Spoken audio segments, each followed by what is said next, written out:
what now happens in terms of how AI can help in that process of what is unfolding in the classroom is there's only one of me, and I might have 28, 32 students in the classroom that all need my help at once. Because we as human beings have a very hard time taking a lot of data and recognizing patterns from that. So the pattern recognition, I think, is one of the biggest benefits for the use of AI. It is never going to revolutionize teaching. If I teach, I do, we do, you do, and I assess you at the end, AI will never revolutionize teaching. So they are not built for the power that AI has.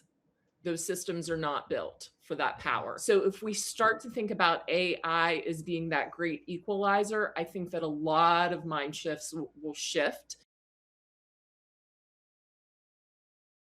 It's the wonder of technology, that we can speak to each other literally time zones apart. So I really appreciate you taking the time off.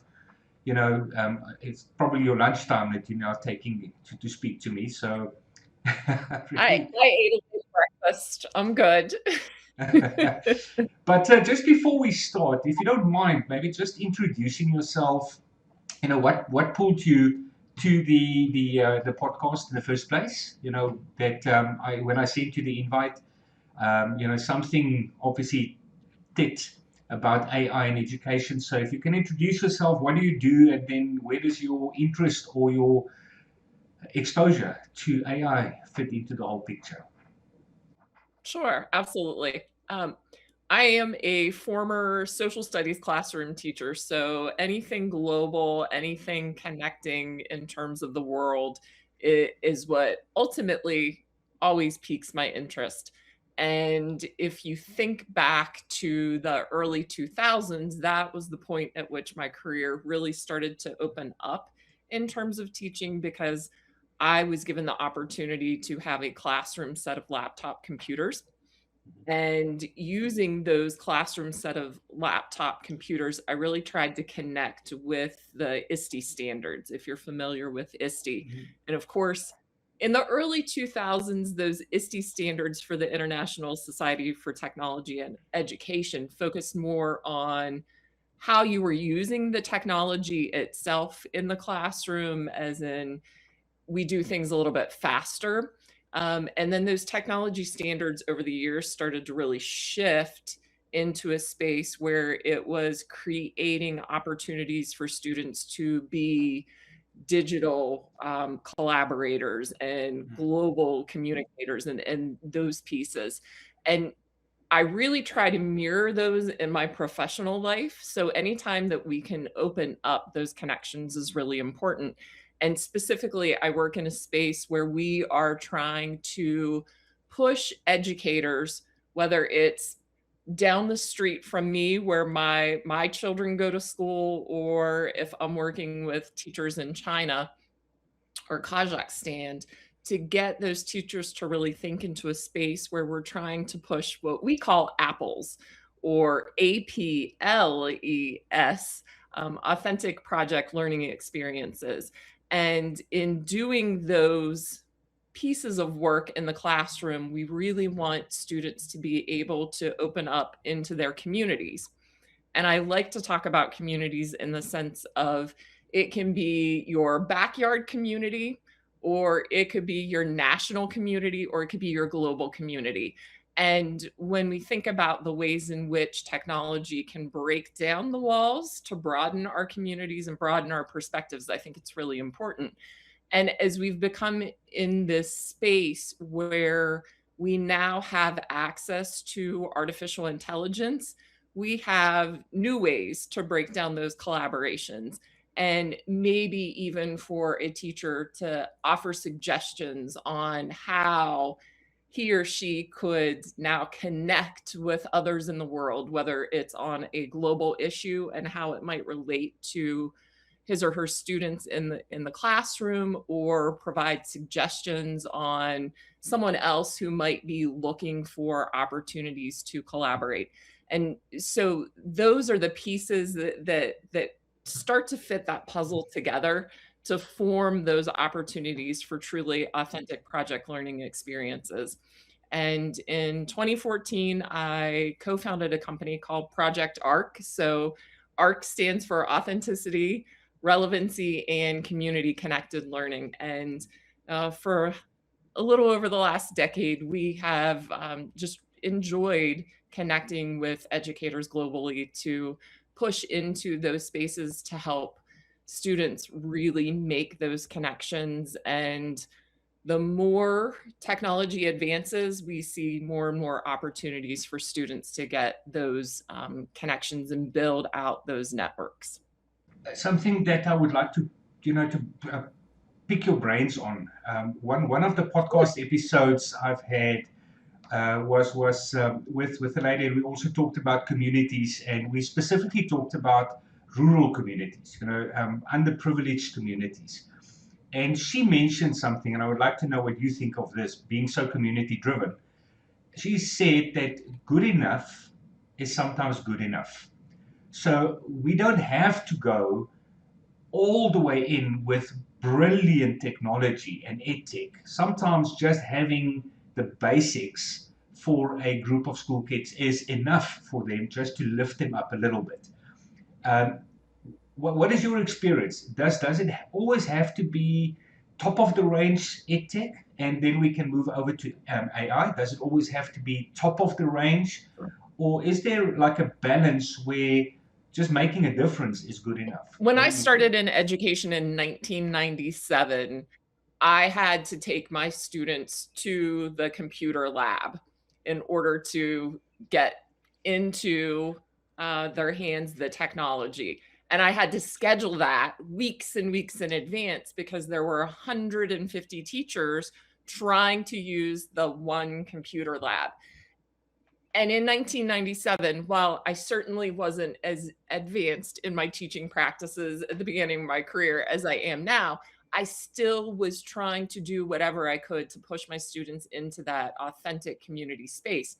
And I did it with very, very little technology. If you fast forward into, it was about 2006 when I received the cart of classroom laptops. I was so excited because all of a sudden I had this computer technology at the tip of my fingers. And what I learned very quickly was that sometimes the technology doesn't work. And in the middle of a huge presentation that my students had to do, and their entire presentations were online that they couldn't access. And we had this classroom full of experts coming in and nothing worked. I had students that were able to go back to charts and graphs that they had saved as JPEGs, and they went through this presentation flawlessly without the technology that they had originally planned for. And it was a big aha moment for me to say, yes, the technology can make things faster, it can make things prettier, but it doesn't always have to be there. And so we need to work with what we have.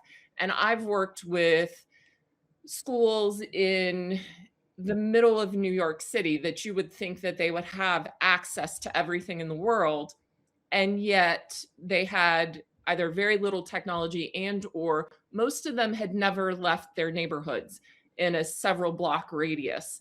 They had never been to downtown Manhattan because they lived 45 minutes away on the subway. And I've worked with schools that literally have one paved road, no traffic lights, and there is no industry and no business in the community at all. And those students, they make do with what they have. And whether you're in the United States, where sometimes the world has the perception that students have everything, and they don't always, depending on the school district that they're in. It might be a very rural, very poor neighborhood. Or again, if I'm working with a school in China where they have no access to Google because the government doesn't allow them to have access to Google, you have to make do with what you have and you can make it work. It's just a matter of troubleshooting and seeing, well, okay, what do I have access to? and thinking about it from an assets perspective instead of a deficit-based perspective. So if we go into the space with that assets-based mindset, it is a very, very different outcome than if we start with, well, what don't we have? So shifting that mindset, I find, is very important. Well, obviously that is very important, to get across to, I think everybody, the teachers, the parents, and the school kids, is that make do with what you have in terms of technology. But if we look at AI specifically, do you Mhm. agree that AI for teachers, educators, is different? And then I mean in terms of nuance, context, not the LLM itself, but the way in which it can be used is different for teachers than it is for students. Because from where I'm sitting as a tutor myself, who has his own AI tutor that I've developed, I think Mhm. my solution that I put on the table is pretty much useless for teachers because they already know the subject. That we're still trying to teach the kids. They already know that because they teach it. it's it's it's it's um it's something that we need to differentiate between what teachers can use AI for and what tools AI can give them, and then when we look at the students, what exactly is AI supposed to be doing for them? So if you want to expand, maybe, I don't know if you are also involved in the student side, the kids, that side of the edtech and the technology, or you're just focusing on the teacher side. But please feel free to speak your mind. Would love to hear what you think. Yeah, it's kind of a combination. So I think that right now the focus of ed tech investors is on what are the student outcomes and how to improve the student outcomes. And so they've focused on building specific AI tutors, and that's where the majority of the money has gone.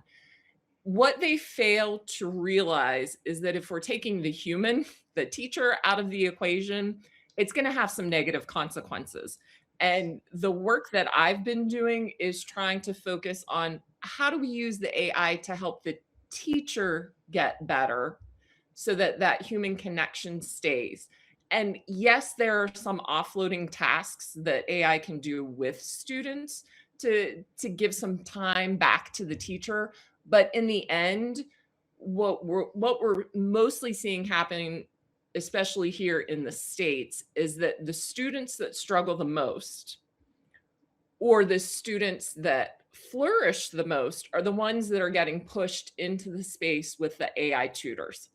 And so they're losing that human connection because this student is so advanced, we'll just give it the AI tutor so that they can continue to advance.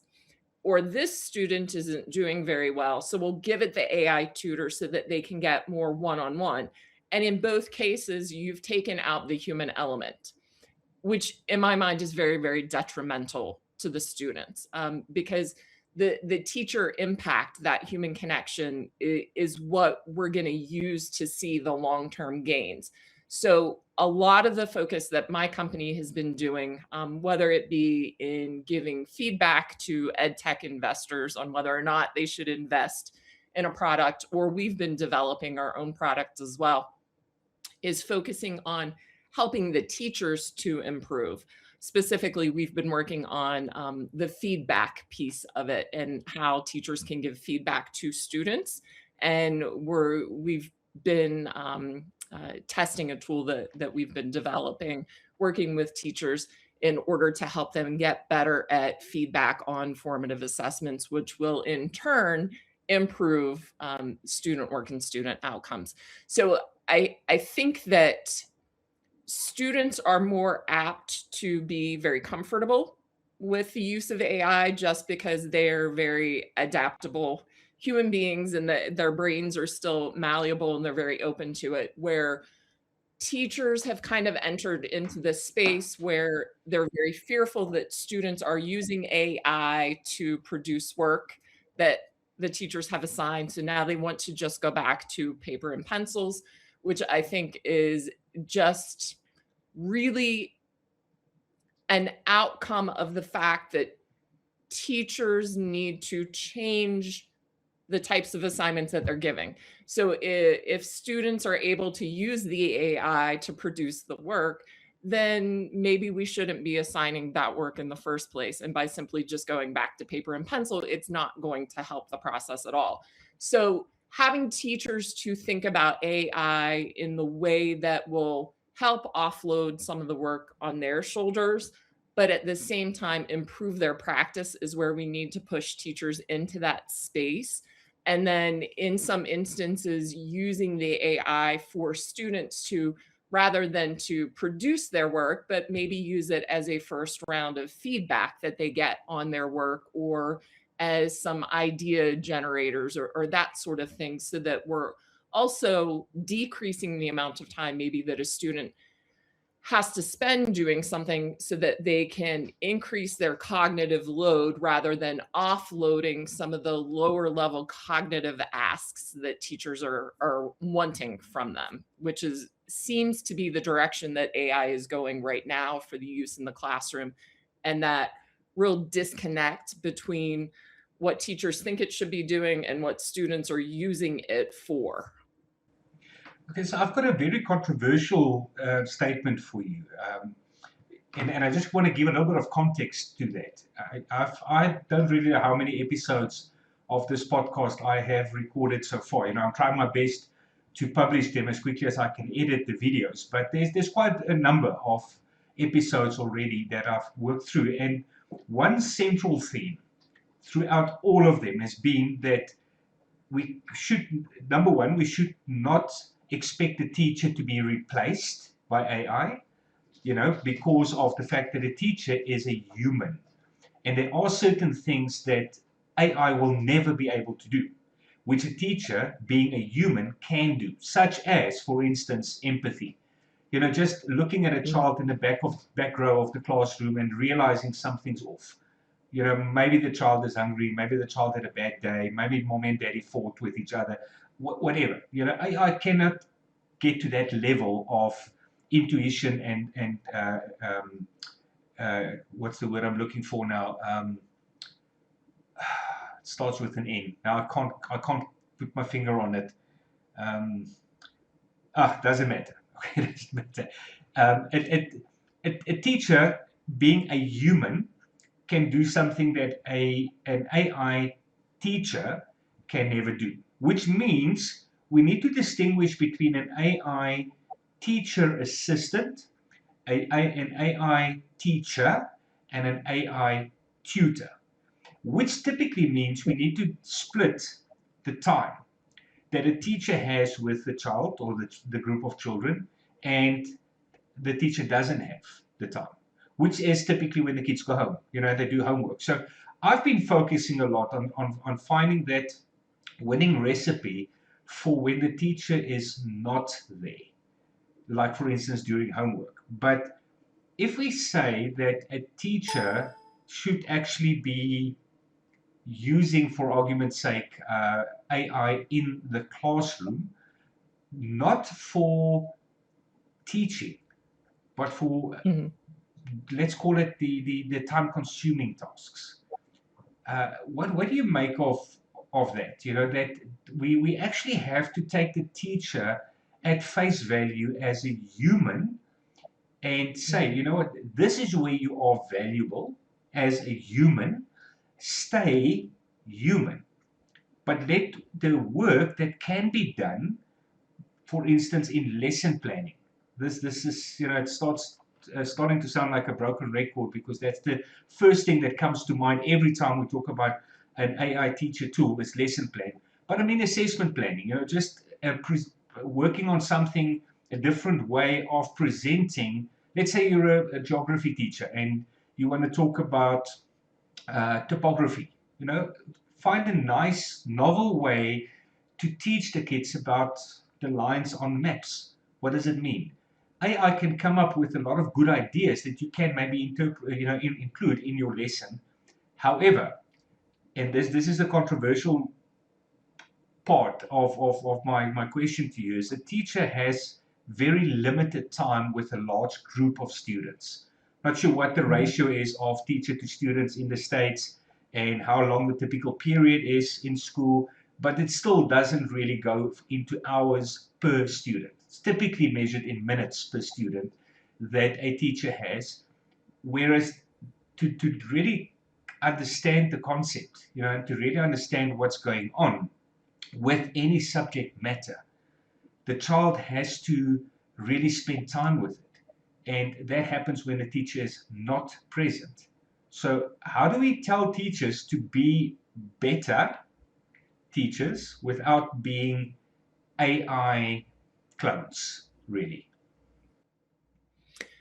Yeah, I think the first thing that I want to address is the teachers using ideas that AI is producing for lesson planning, because again, that is one of the first things that teachers do. And even when I'm working with teachers and coaching teachers, I I have this one teacher in particular that he says, "Well, let me ask my friend." And I finally asked him, "What? Who's your friend?" And he said, "ChatGPT is my friend." He was asking his friend. And as teachers start to think about using AI for lesson planning, first of all, I send out this cautionary tale, and I do a lot of work around this. And I've done this presentation many times at different conferences, where I say that teachers don't necessarily understand that an LLM, a large language model, is drawing from the vastness of the internet. And what they're asking that LLM to do, whether it's Chat GPT, Gemini, Claude, whichever flavor of the day they want to choose in terms of their LLM, they are going to give you returns based on what they're pulling from the internet.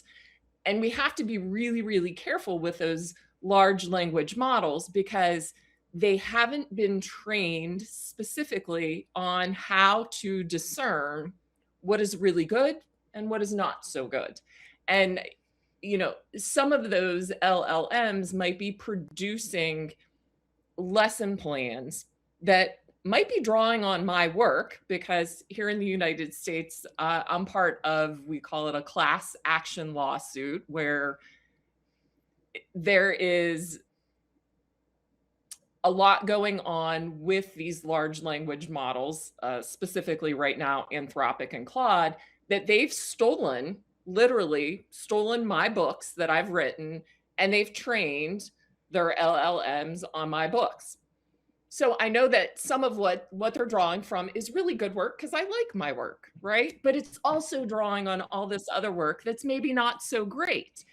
And we have to be able to discern what those returns are, and whether or not what you're asking the large language model to produce for you is really good work. The same as you would want your student to do, as they just take things at face value. And I've done a lot of work with teachers to help them really figure out if those returns are good. So if I'm asking Claude, or if I'm asking Gemini or ChatGPT to create an authentic project learning experience on water quality in my community, is what it's giving back to me really, really good? Now, I can promise you that I've done the research to show that only 21% of what is out there in the vastness of the web, in the research, is really and truly authentic project learning experiences. I wrote a whole dissertation on it, 747 studies. So we can say that 21% roughly of what is out there is good, that those large language models are drawing on. So teachers need to be really careful with what they're doing in terms of pulling from Chat GPT or Gemini or Claude to say, okay, this is great because it gave it to me. This is what I'm going to use. So I teach teachers on how to make those discernments. But let's say that it gives me back a return that I'm really happy with, and I say, you know what, I know that Dayna would say that this is a great authentic project learning experience that I can use in my room. What now happens in terms of how AI can help in that process of what is unfolding in the classroom is, there's only one of me, and I might have 28, 32 students in the classroom that all need my help at once. And I can't, as you said, be with each student to a significant level of time if I only have them for, in some cases here in the States, you might have a 47-minute class period on the short end.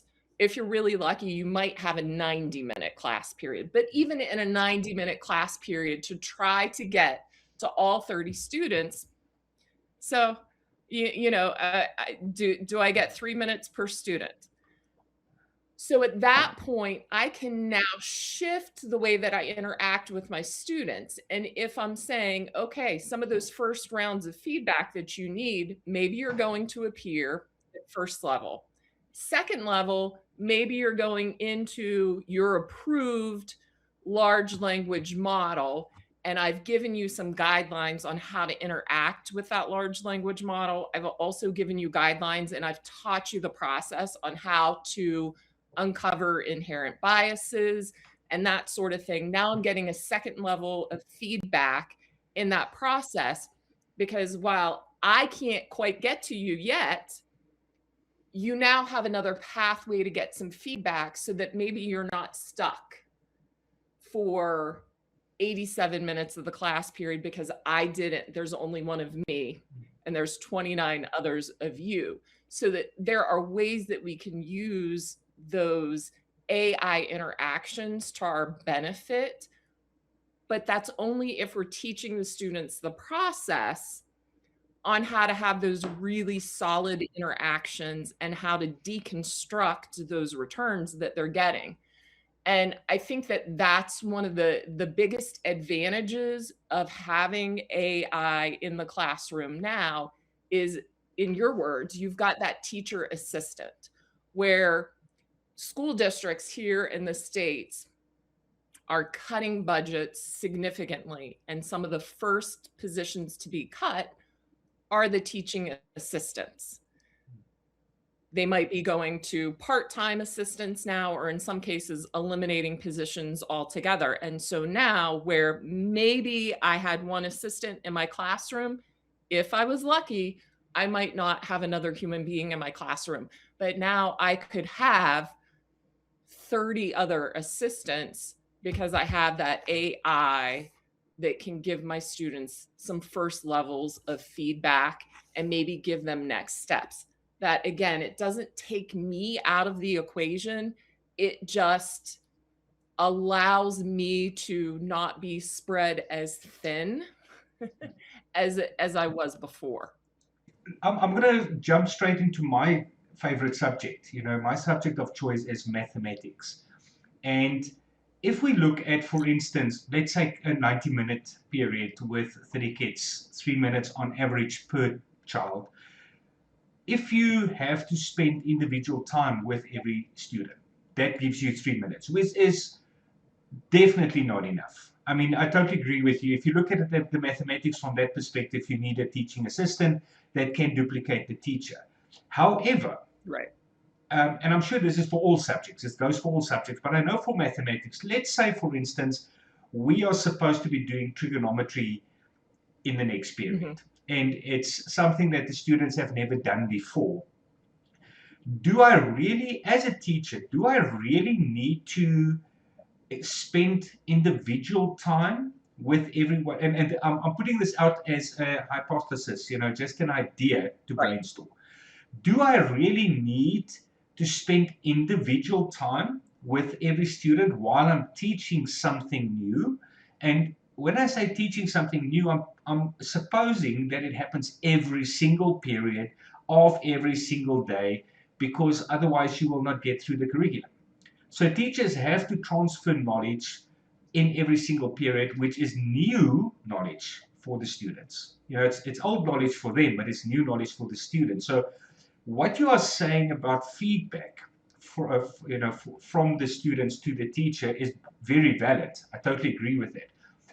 But the thought experiment I'm going for is that the feedback should actually be more observant from the teacher, looking into the eyes of the student, see who's with it, who's not, but still maintaining that 90-minute period to transfer the knowledge, and then say, go home and now go and do your homework on what I've just taught you to show mastery. And we know that the learning process that leads to mastery is a very difficult process. It's not something that happens quickly. It's not something that you can just pour water into it and suddenly you've mastered a subject. There is pain and process involved in mastering trigonometry or any subject for that matter.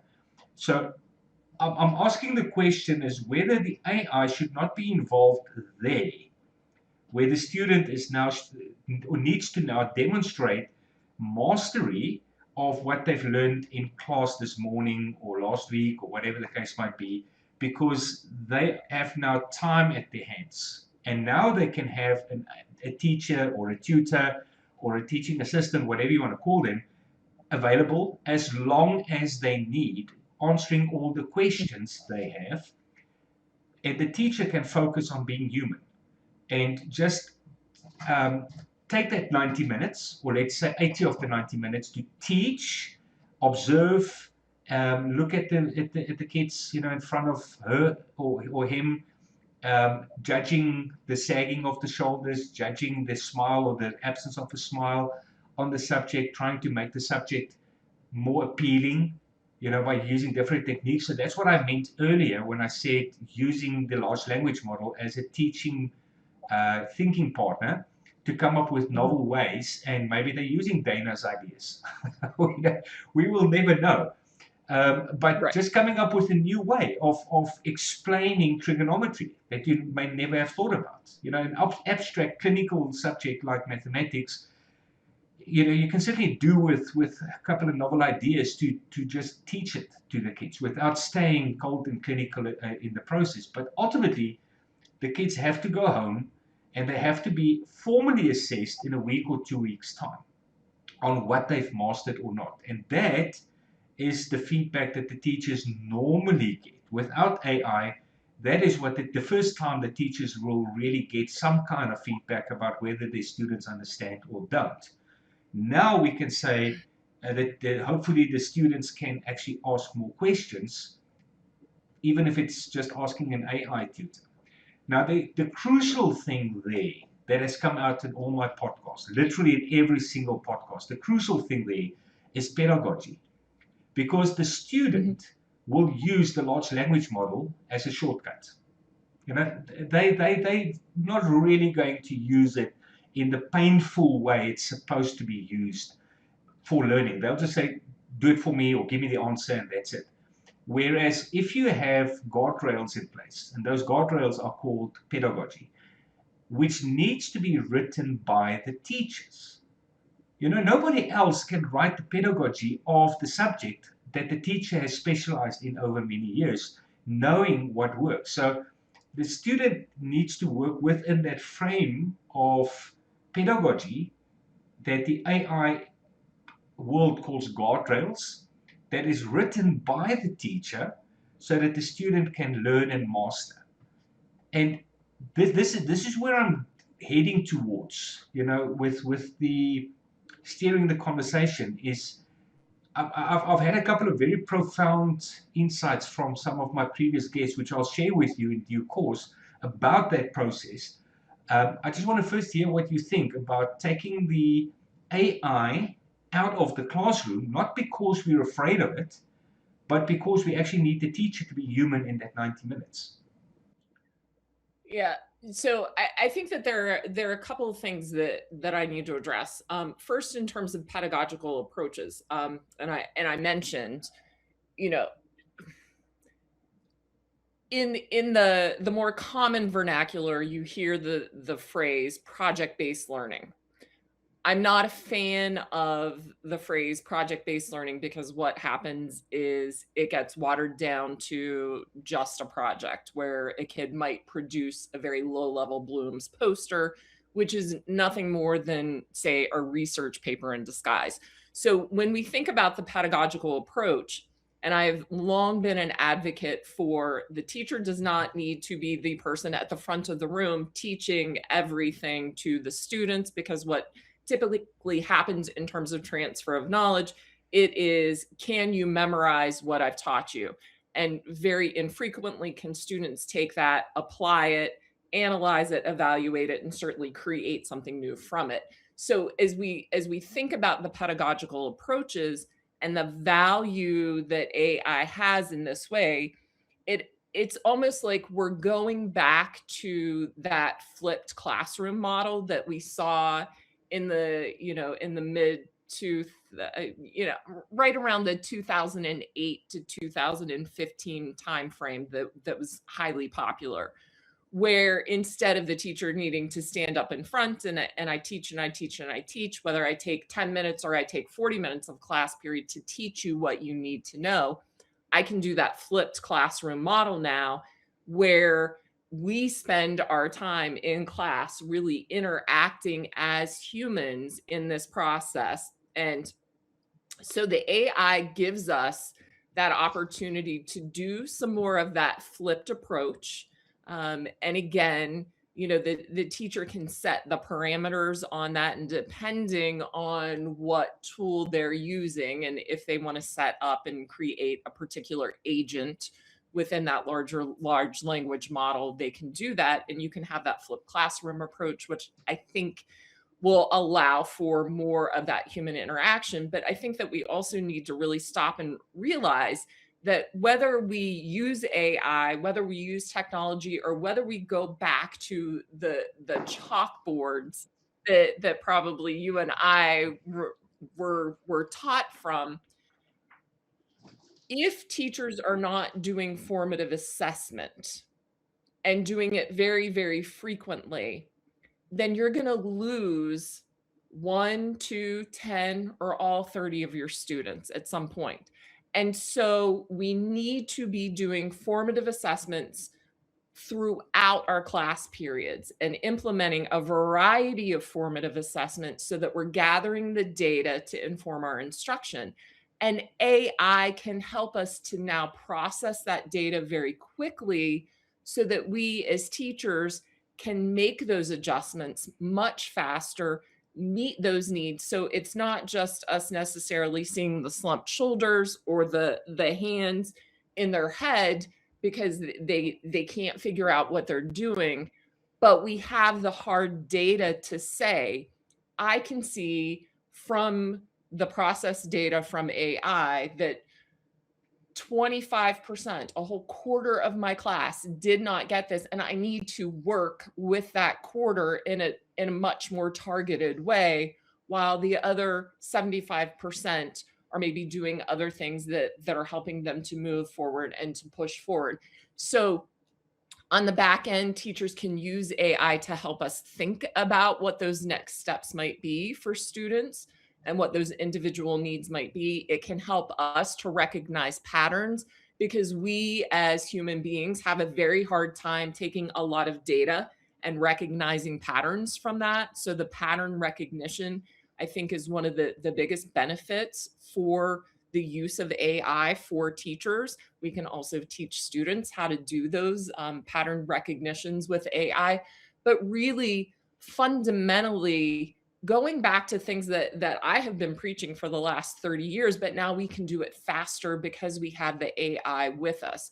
But keeping in mind that we shouldn't be in a mindset, especially in 2026, that it just needs to be the teacher at the front of the classroom teaching new material every day. You do it, now you try to do it at home, and now you come back and you learn something more. But it needs to be that connectedness of the content and the curriculum. How does lesson 1 connect to lesson 2, to connect to lesson 10? And how do those pieces fit together to be something that works in the real world? And how can I get you to solve a real world problem? And how can I get you to integrate different content areas? Because even though I taught social studies and I started out as a math major, I love math, but knew that I was never going to teach differential equations and all those types of things to students for the first 15 years of my career. But how do we take those social studies components, those math components, those science components? Because in the words of Sir Ken Robinson from years ago before he passed, the world isn't in silos.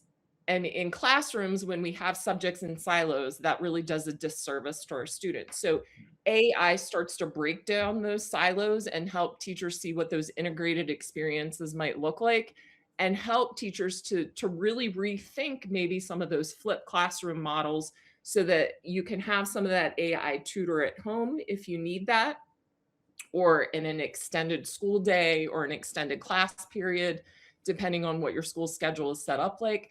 But also fundamentally using the AI to help you recognize those patterns on the formative assessment data that you're gathering, so that you can make those decisions very, very quickly on what every student needs, so that we can have more of a personalized experience and meet the needs of those students. Because yes, I'm still one teacher with 30 of my students, and how can I use the AI to help me to better utilize my time so that I have more of that human interaction?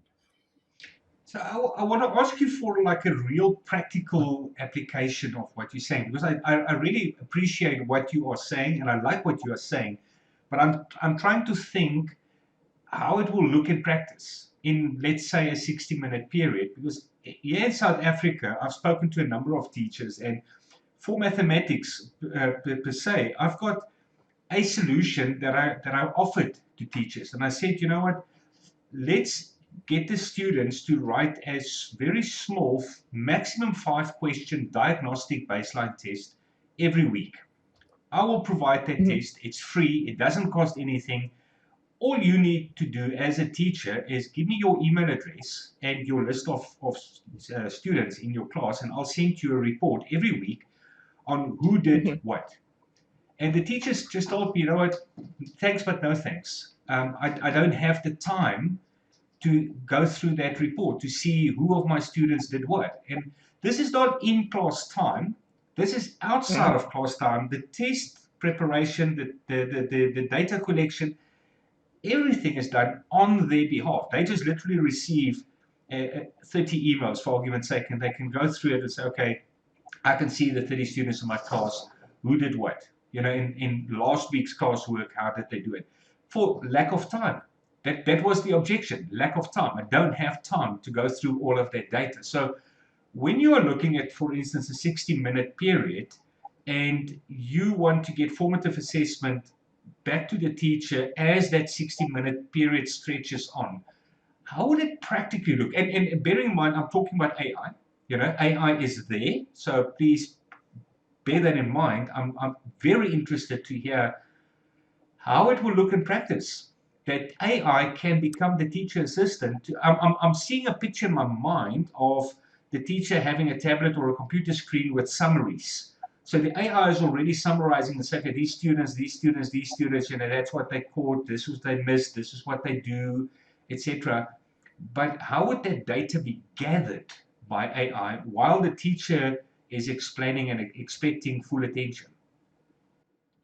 Yeah, and this is something that we're at Project Arc actually wrestling with too, as we're developing Orchard and we're developing dashboards. And the system, right now, the system as we have it, the teacher has to upload the information, which does, it takes too much time. So we're in the process of moving into here's how the students automatically upload the information, whether it's a quick diagnostic test, or if it is a classroom recorded discussion that the AI, so just like in a Zoom meeting where the AI will process and give you notes on and next steps. We're working on that, on what that looks like instantaneously for the teacher. And you're not incorrect by saying that teachers say, well, it takes too much time for me to look at the diagnostics on this. And it's going to have to be something that teachers are exposed to. And I hate to use the word forced initially, but where schools are going to have to say, administrators are going to have to say, this is the expectation for you, until it becomes second nature. Because teachers often want the easy button. And if there is an extra step, they don't want to do it. So they like the tools that you can use that will give you the immediate results. So if you have students that are doing an online um, quiz competition where you project it on the board and you can see how many students had the right answer. That's a very quick diagnostic for a teacher. A teacher likes that because it's the easy button for them. It doesn't, however, tell you, okay, well, these 5 students that got this wrong, what do I do next with them? So we're going to have to train the teachers to use that data because right now teachers don't know how to use that data. Teacher preparation programs do not spend enough time on formative assessment, on how to do it well, and what to do with the data. The research is out there. I've written lots of grants on this, so I can certainly share that research with you offline. But working with teachers to actually know how to do formative assessments well is the number one priority. And then the number two priority is working within an AI system to get the AI to be able to process that information quickly enough so that the teacher has it immediately. Like you said, whether they're carrying around a tablet and they can see the results because it shows up in a dashboard in charts and graphs, or it immediately, the warning, this student needs your help right now because they did so poorly on this formative assessment. It has to be something that is very visual for the teacher, because if it's not visual and it's not immediate, they're going to push that to the side because they're going to say that they don't have time. Are we there yet with the system? No. Are we getting closer to that system? Absolutely, because the technology is so rapid in its advancements currently that I can see within the next year to 18 months that it will start to become second nature in terms of what the tools can do. We're getting there. We're not quite there yet. But like I said, the technology itself exists. You can have that end of the meeting summary and next steps that it gives you when you have a Zoom meeting. So it exists, and we just have to get the teachers to then say, okay, I will look at that report. If they're not looking at that report, then we have to go to the next level to make it easier and make it more visual. So I don't need to read through the report. I can just see the chart. I can see the graph. I can see the highlights. And what do I need to do in one sentence or 2 sentences versus I need to read an entire page? I still want to come back to the gathering of that data. I'm not sure if you have said it already and I missed it. So if you have, please forgive me and just repeat the process if you don't mind, because for me that is a very, very key component of Mhm. what you're saying. Is I'm picturing somebody who's doing debating, an orator who can look at a set of notes, but can Mhm. actually, as you flash over the notes, your brain, the gears are ticking, and you can Right. talk without constantly reading from a piece of paper. So I'm picturing something similar for a teacher who has live data that can see, Mhm. okay, now I've moved too fast. Okay, whoa, most of my students have now totally missed the bus, or most of my students are now bored. I'm now starting to bore them to death because I'm hammering the same concept. But there are 3 students in the class that still don't get it, and I can make a judgment call as a teacher. But it's that live reaction to data, to live data. Where does that live data come from, apart from sitting the students down and letting them write a test? How do you Right. gather that data for the teacher to have it live and not a summary of data at the end? They can say, okay, yeah, box ticked, let's move on. Right. And I think right now that that's the tension that exists because we have we haven't in the classroom figured out how to do that without having students directly input the data or the teachers to input the data, whether the teacher needs to upload a PDF or a Word document of student work. And we've not created the solution for that. In my mind, it almost comes down to a recording of what is happening in the classroom, and it needs to record visuals and scan for visuals. It needs to record audio as well. Again, just like in a Zoom meeting when you have the audio recording and it processes the notes. But in terms of processing, the AI system has to process it in a much more succinct manner for the teacher, again, to look at that immediately. And I don't know if at some point we will get to a place where teachers and students feel comfortable having cameras in the classroom to do those assessments, or at least here in the United States, a lot of teachers will say that's an invasion of privacy, or parents will say that's an invasion of privacy. But right now, I don't know of another way that we could have that processed so quickly without having students directly input the data, through whatever formative assessment means, or the teachers inputting that. So I don't have an answer to that question right now, what that might look like in the future.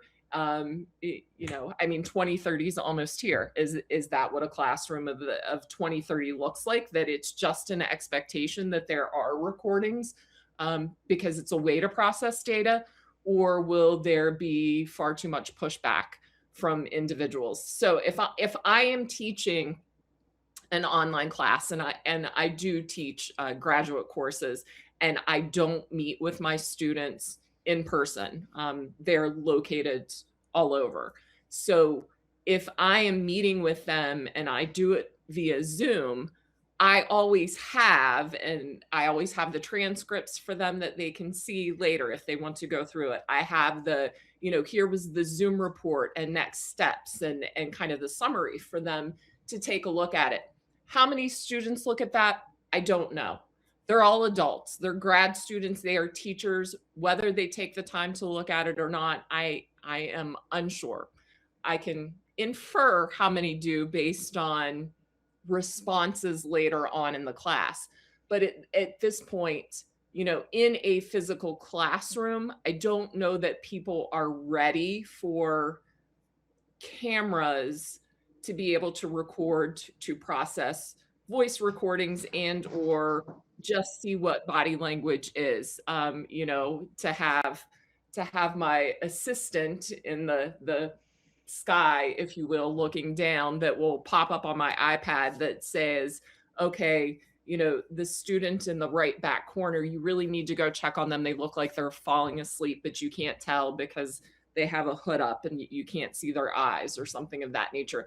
I don't know if we would ever be ready for that.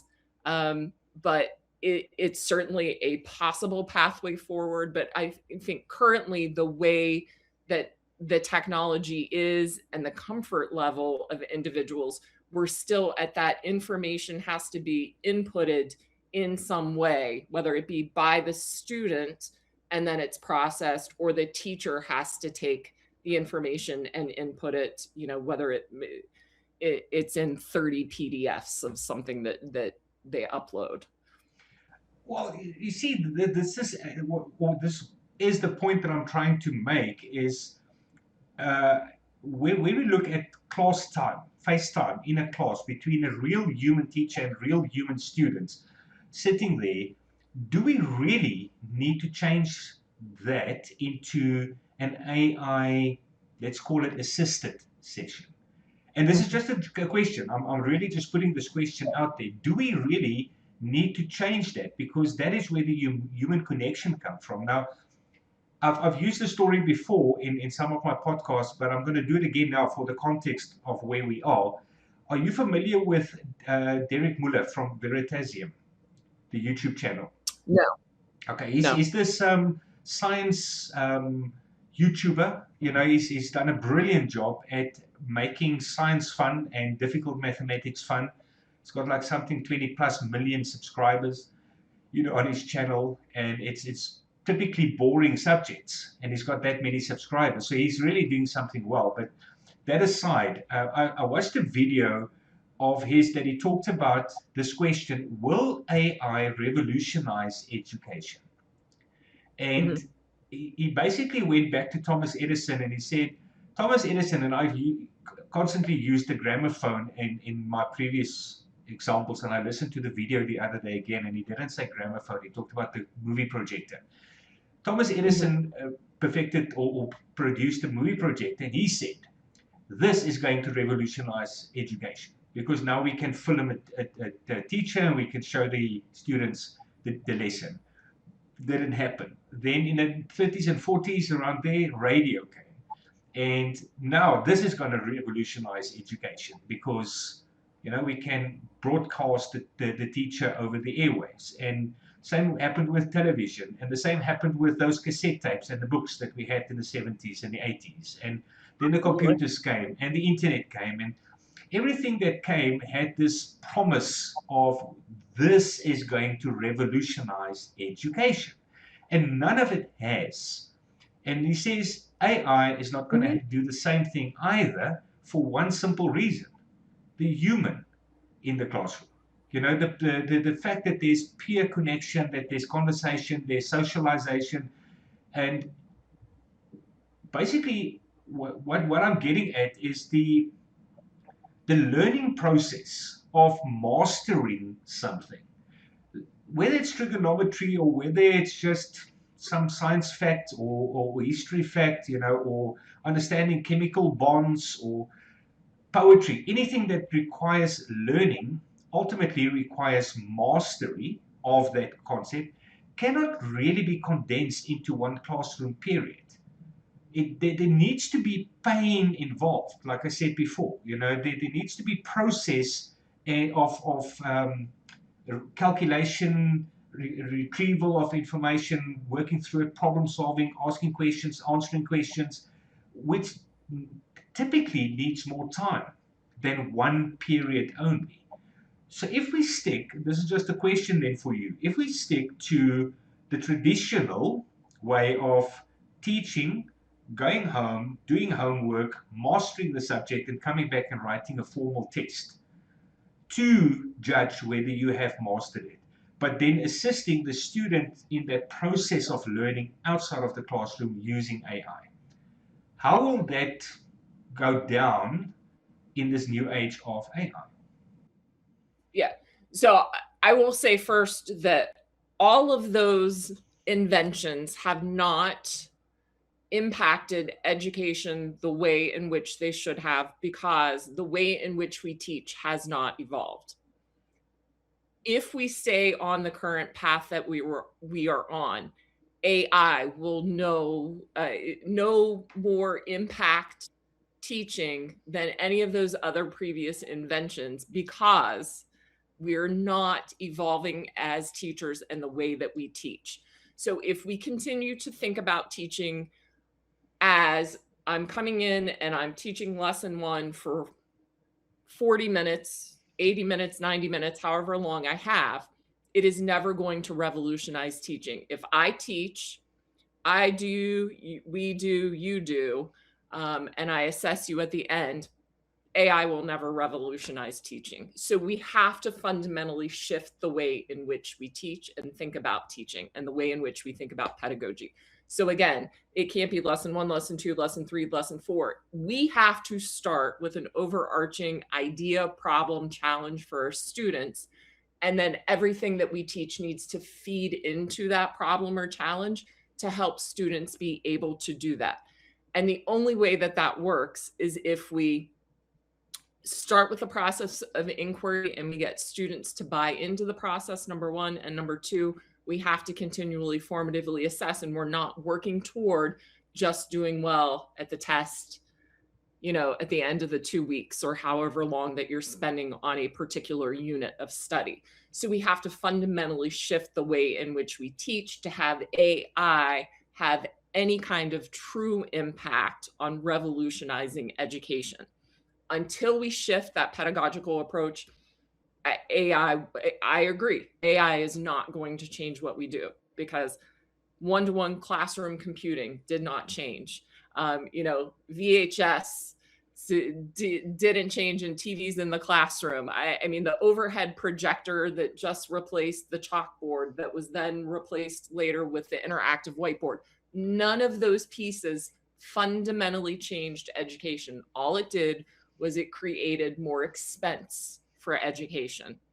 And so AI is going to go down the same pathway unless we fundamentally change the way in which we approach teaching.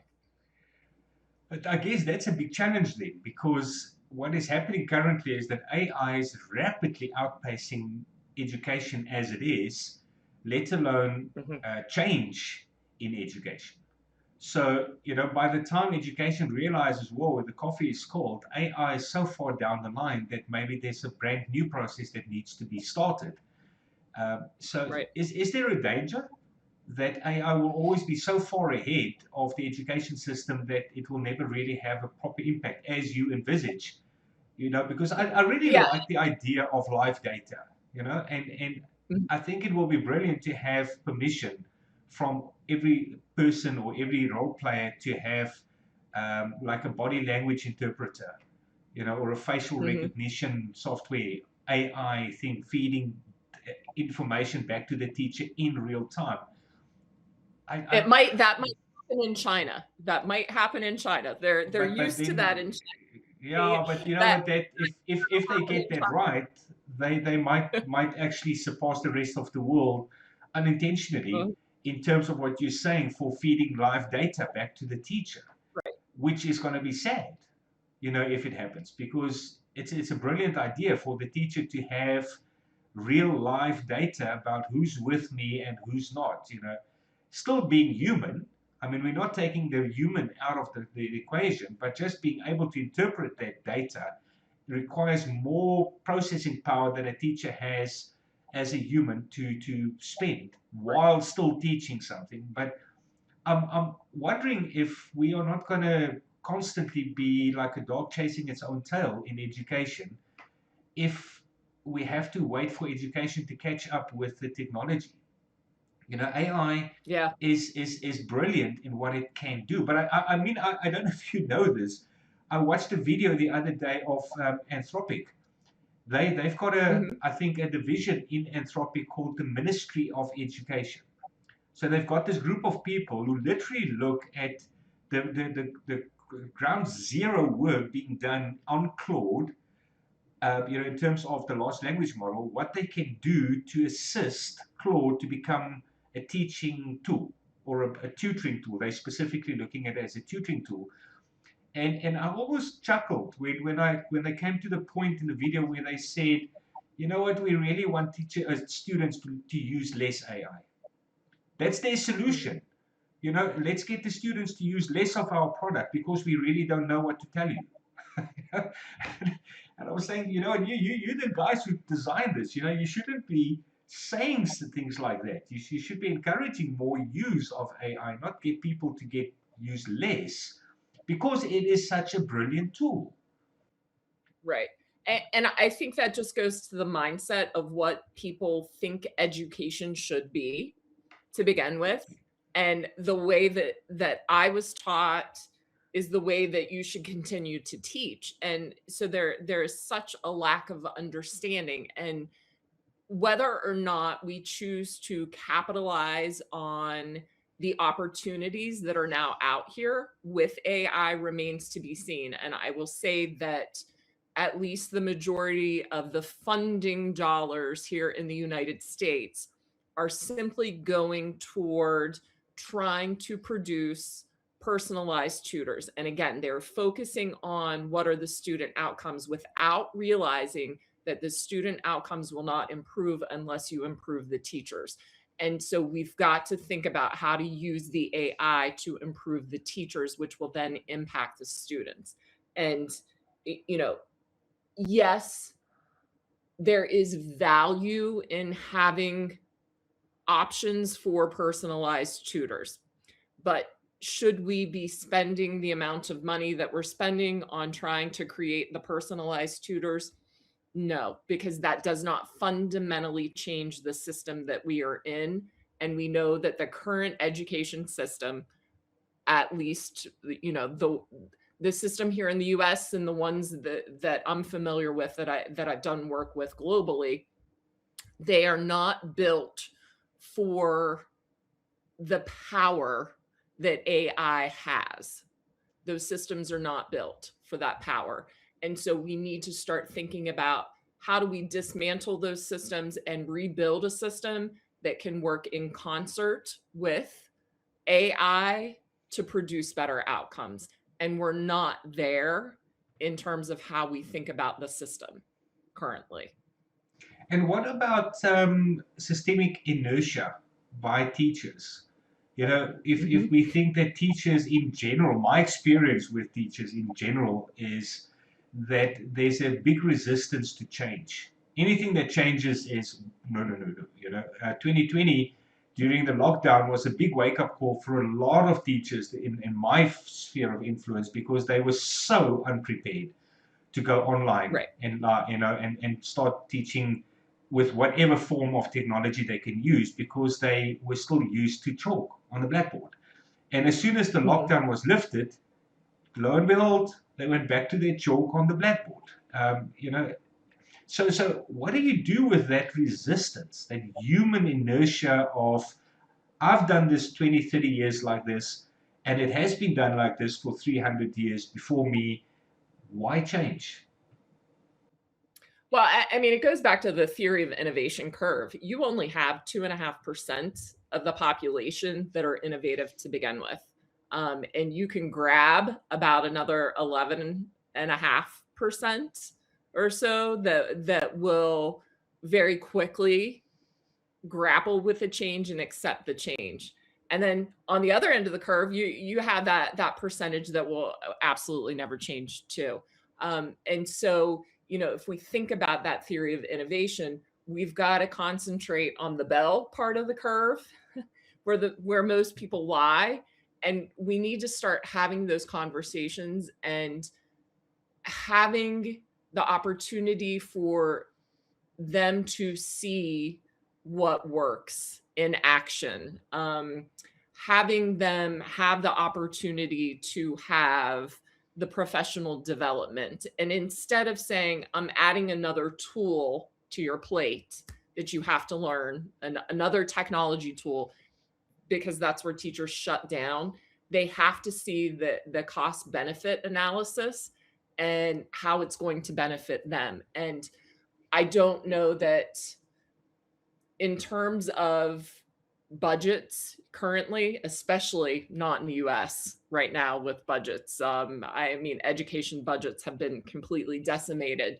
We're working with so many constraints currently that, again, teachers are so focused on the negative. And I think in general, teaching we have a lot of negative attitudes in teaching, and we've got to shift to that asset based within a district, because no matter where I go, I always hear the same thing. You don't know my teachers or you don't know my students. My teachers won't or my students can't. And that has to be shut down immediately, because we all got into teaching, we all got into education for the same reasons, very, very good reasons. And every single student out there wants to learn. They may have shut down because the type of learning that they've been exposed to has been a very negative experience, but they all truly want to learn. So we have to shift those mindsets in order to start to have those conversations, to start to open up the opportunities for professional development. Teachers don't need another, we like to call them edutainers, right? They're out there for the entertainment value. I can pat you on the back. I can make you feel really good. And I talk to you for 60 minutes in a presentation at the beginning of school or at the beginning of a semester, and you should feel like you can conquer the world, because that does nothing to change the system. And we spend a lot of money on those types of speakers. So it needs to be a space and a place where the teachers see the value of it. So don't just replace what I'm doing and spend a lot of money on it. Show me how I can save time. Show me how I can be more in tune with my students. Show me how I can spend more time with my students. And I think that's where they'll find the value and where they'll change the system. Um, until then, AI is going to be one more thing that teachers are going to say, or a lot of teachers are going to say, I don't have time for it. And I'm just going to go back to paper and pencil because I don't want my students to use it. And I don't need to use it. Well, isn't that exactly what is happening? 3 or 4 Mhm. years after the launch of ChatGPT, where schools are now shutting technology out completely because of the fear of what AI is supposedly going to steal from the students. But it sounds Mhm. like they're just more afraid of the unknown. They can't really Oh, work with what they have, use the power of AI. So we just put our heads in the sand and hope it goes away. yeah. And within the last roughly 2 weeks or so, sometimes sometimes it seems like it was just yesterday, but within the last 2 weeks to 2 months, and I can't recall exactly the time frame. The Los Angeles Unified School District here in the United States, which is the second largest school district, said no more personal devices. We're shutting them down, no more computers. And everybody in the United States is jumping on board. If Los Angeles is doing this, then we should do it too. We need to take the technology out of the classroom. But what everybody forgets is Los Angeles does not have a very good track record in education. They deployed iPads and spent billions of dollars and had no training on the iPads. Teachers didn't know what to do with the iPads. Students didn't know what to do with the iPads. They became very, very expensive notebooks. Los Angeles spent a lot of money trying to build their own personalized LMS, and that didn't work either. So they're using the second largest school district in the United States as the example for why everybody else should shut down the technology when Los Angeles has a really poor track record with how they've implemented technology. So by goodness sakes, do not use Los Angeles as your case study on why everybody else should just forgo technology, because now that's the pathway that we're going down. And that is not preparing students at all for the future. It's not. It's terrible. It's terrible. So we've got to learn to work with it and how to use it to our benefit. And I'm I'm very concerned for the space and place where we are now, in terms of how we view AI and how it can be used to our benefit. And we've kind of shut off in our minds that it can be used for our benefit, and we're just seeing it as a negative right now. But do you really think that the children, the kids, can be bothered whether there's a device in classroom or not? They will still use AI, Oh, you know? absolutely. And Absolutely. yeah, so isn't the divide between what the students can now get away with AI without learning, and what the schools think, Mhm, okay, we're protecting them from this evil thing, whereas they mhm. basically just finding more novel ways of getting away with it, with, without a real benefit in learning. Because we are nearing the end of this podcast time frame, and I want to come back to that one principle of why I created this podcast is, can AI be a tool for learning? Now, that word Oh, learning yes. it has come up frequently in the podcast in different ways and different connotations and different interpretations and different meanings. So the only way I can really summarize everything that I've heard from all my guests is that it's a hard process. Learning is a hard Mhm, process. There's no easy way out of learning than accepting that it's a hard process, whatever that entails. And if we let the students go free with the large language models to do the homework for them, expecting them to have the maturity of interrogating the AI, letting the AI be a Socratic tutor of questions and answers and guiding them, because it can. I mean, let's be honest, large language models like ChatGPT and Claude and Gemini and Copilot and DeepSeek, and I'm sure all of them, if you prompt them correctly, it will become a very good tutor. But out of the box, it's not a good tutor. It just simply isn't. mhm. It's a people pleaser, It's programmed to provide answers, not questions. So if we expect the students to have the maturity level to use a large language model correctly for learning, it might be a pipe dream. I don't know if that is going to happen, except for maybe a small percentage of kids will have the vision for their own futures to know that this is necessary. But the teachers will think, okay, we're protecting you from something, which is going to be to your Mhm. detriment, and the students are just going to keep on using it anyway. And the divide between teachers and students are just going to grow bigger and bigger because the teachers are going to start saying, but you cheat. And the students will say, I don't. It's not cheating. I found the answers. I didn't get somebody to find me the answers. I found it myself. And it just becomes like a downward spiral, of no win situation. There's just seems like there's no winning recipe. There's no light at the end of the tunnel for this. Yeah, and I keep going back to the fact that again, we just have to fundamentally shift the way in which we think about learning. And we talk about learning is hard. That goes back to, some students struggle with memorization. Some students don't understand math because they're not good at memorizing formulas, or they haven't been able to even memorize their times tables and multiplication. But it's not because they're not good at math or they're not good at learning. They're just not wired to learn the way that we're trying to teach them. And if we start to think about AI as the great equalizer in education, it's going to fundamentally shift how students react in school. And, you know, and instead of thinking about learning is hard, they're going to start thinking about learning is challenging. And a challenge is something that I work toward overcoming versus it's hard and I shut down.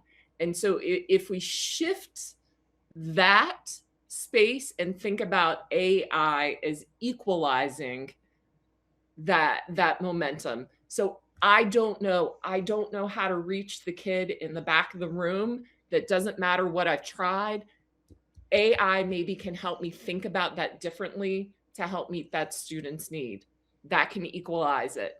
Or my teacher has said it 5 different ways and I still don't understand it. Here are the 5 different ways that my teacher said it. Reframe this so that I can understand it. So if we start to think about AI as being that great equalizer, I think that a lot of mind shifts will shift.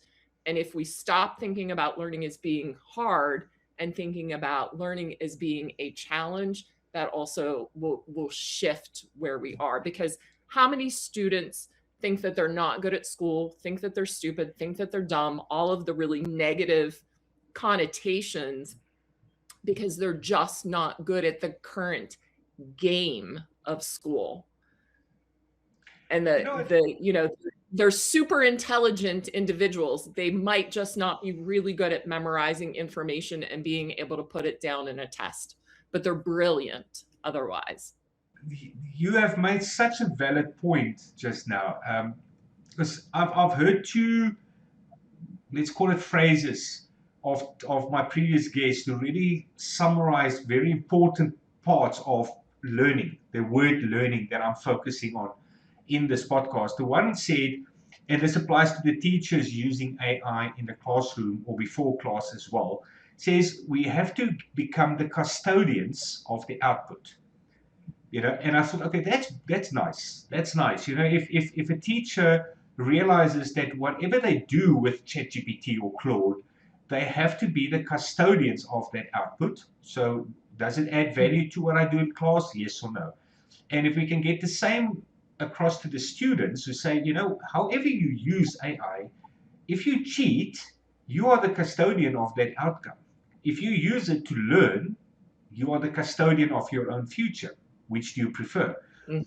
Another guest said, we actually should remember that learning is being part of the creation process. And I thought, okay, that is also really very good. If you can convince a child that you really learn if you can create something with that knowledge, whether it's a good question or whether it's a problem-solving technique, or whether it's a new problem that nobody has thought about, but just becoming a creator of something is a very human thing. And that is what we need to remember about AI. We need to be more human.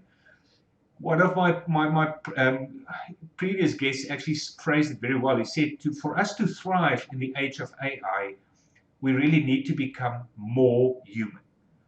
And that sentiment has been going across the world. I've noticed that more and more people are talking about human. It's like the word human suddenly becomes a catchphrase. And then you have just phrased the third very profound thing for me, is that maybe we shouldn't call it hard, but we should call it a challenge. So I really like that. The mere fact that we can tell the students, this is not about being hard. This is about you facing up to a challenge. Are you up for it? That changes the mindset. It changes the framing of the word, where hard is already a negative word. It already carries almost like an impossibility with it. Whereas challenge is something that I can rise to. So thank you for that, Dayna. That is it's something that I can put into my little bucket for my next conversations, is to say, Good, good. learning is not hard, it's a challenge. I Yeah. like that. But Yeah.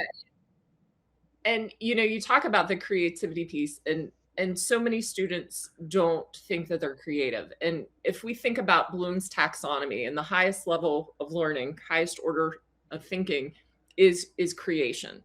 And teachers often misinterpret what that means to be creative and to create. And they think that it just needs to be a pretty poster, or I've turned information into an iMovie. And those are just lower level Bloom's information in a very pretty way. That it's just what I've long called a research paper in disguise. And you hit you really, the phrase here in the United States is, you hit the nail on the head, right? In one swipe, when you said it's about producing something that's new. And so teachers often don't understand that creation and creativity itself are just very misdefined, inappropriately defined, and inappropriately applied.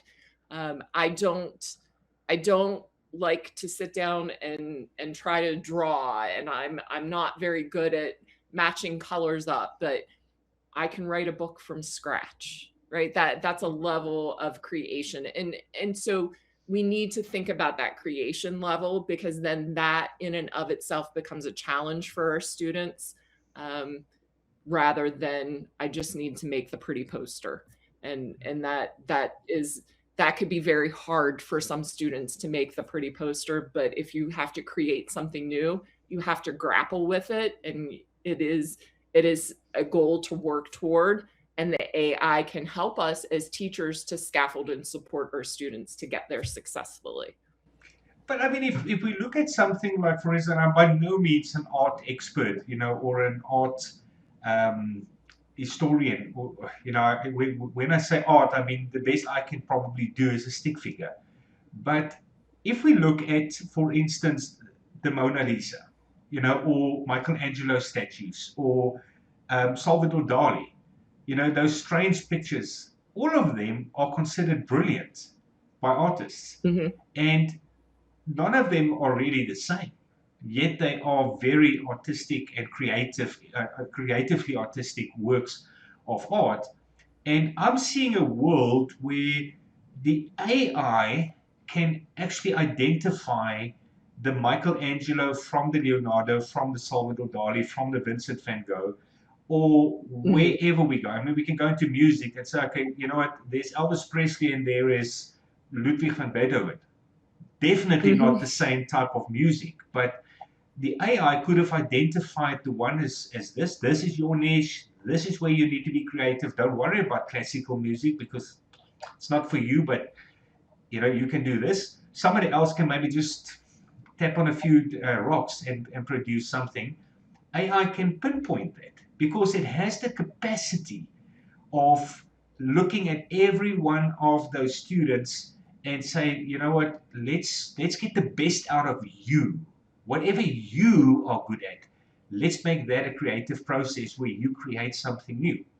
And then the challenge becomes, as you rightly said, the challenge becomes for the student to rise to that occasion. But the AI is that flame, in the fuel tank, or it's the catalyst. It's just that starting Right. process where a human teacher just does not have that capacity to draw into every one of those students in front of them and their deepest potential. What sparks an Albert Einstein, who failed Mhm. school almost to come up with the theory of relativity? No, there's something to be said for hidden potential that gets missed by the education system that maybe AI can now actually bring to the fore with Yeah. acknowledgement and encouragement. Do I Mhm. have something there? What do you think? No, I'm I just think thinking so, out loud. absolutely, absolutely. Yeah, but sometimes I worry that, whether it's you and me speaking here or any other guests that you have on, that it's almost like it becomes an echo chamber. And the challenge that I constantly grapple with is how do we bring more people into the conversation? How do we bring more people into the conversation? Because when you are part of the conversation and you're part of the solution, you want to implement the solution. When you're told, here's the solution, that's when you shut down. And so that's my constant challenge. How do we bring more teachers into the conversation so that we can come to some sort of a resolution and create a plan moving forward with AI that will work for all students and prepare them for the future, instead of us saying, here's what's been decided for you and this is what you need to implement, because then that's when you don't have the value and the buy-in on the part of the educator. Well, I'll put this out there, and I've said this for every episode that I've recorded so far, is if anybody who listens or watches this video wants to come on board and say, I've got an opinion, or I want to say something, or I want to speak to Dayna, then this Mhm. platform, this podcast is available to anybody to nominate themselves as a guest and Yeah. say, I want to become part of the problem solving. I want to be a guest. I want to become part of the solution. Whatever your sentiment Mhm. is, or maybe you just want to interrogate our profound interpretations of classroom life and say, you guys have got it all wrong. I've got a better way of framing this.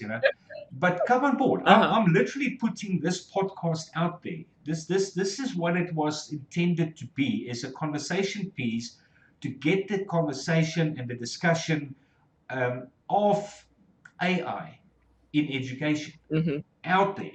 Let people start talking.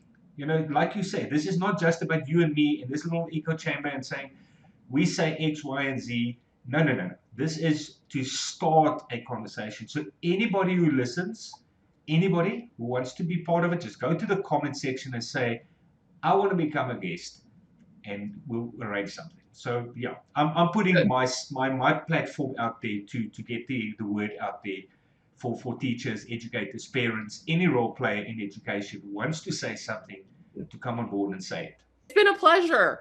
it. It has been wonderful to speak. Here I am on the East Coast of the United States, and you're in South Africa, and I absolutely adore, like I said at the beginning, when my network expands, and certainly anybody that's listening, please, please, please, if you want to agree with me, disagree with me, please connect for sure. Yes, for sure. Just make contact and we'll get you on board. So Dana, thank you very much once again, for taking the time. I really thoroughly enjoyed it. You've got such valuable insights into this discussion that really needs Thank you. exploring. We really need to explore this a little, just a lot more because of the Mhm. value that is behind it. And I hope people don't miss it. I really hope people listen and don't miss it for lack of uh, fear, maybe, saying nah, or fear of change. I think that's the biggest hurdle. No, it will never work. that attitude. Mhm. So I'm really hoping people take this to heart. But thank you for coming on board and sharing it with me. Thank you for inviting me. I really enjoyed it.